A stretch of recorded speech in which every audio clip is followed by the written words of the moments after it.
Today in central Pennsylvania, I'm surrounded by beautiful phlox, beautiful spring phlox.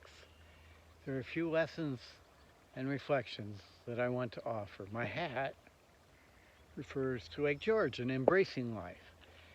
My hat also shows lots of chewing because our little puppy, when she was a puppy, really embraced that hat. She just loved to chew it and drag it around.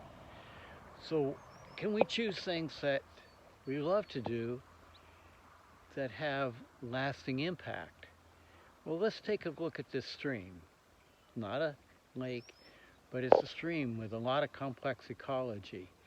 And there's surprisingly powerful things that we can do to help things move along well in the future for all the plants and the animals that live here, and for ourselves, because when we keep nature alive and abundant and healthy, then it helps us to stay healthy and happy and full of good spirits. So let's take a look at more of these phlox along the stream. Just right on down. There's so many phlox that they shelter the stream. They shade the stream. And so if we get really close to the edge, then we can see the stream flowing. It's a beautiful stream with lots of trout. It's connected to bigger and bigger streams that are famous for trout fishing in America.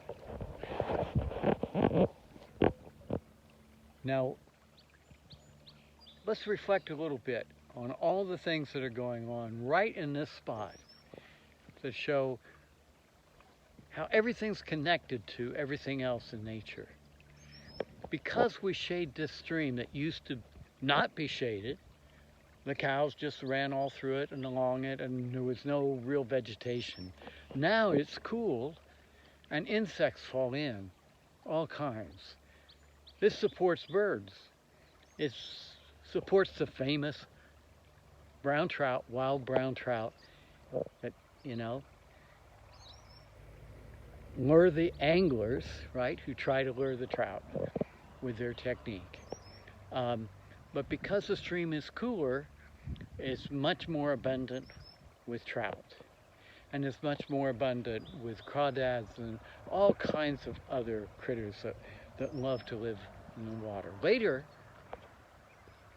in the early summer, we'll see jewelweed, which is abundant, just like all the phlox now that's just everywhere along this stream. There will be jewelweed. And jewelweed evolved with hummingbirds. The hummingbirds come to our artificial feeders and to phlox and lots of other flowers.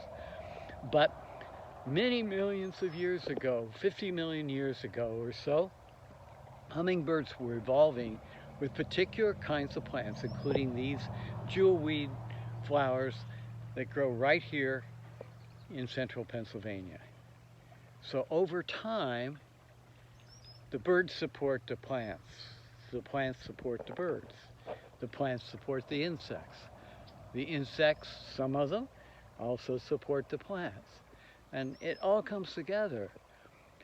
When we take an active role and do a whole series of things that lead to cascades of positive effects, which lead to interacting components of the animals, the plants, and people, and the climate, to make a better world.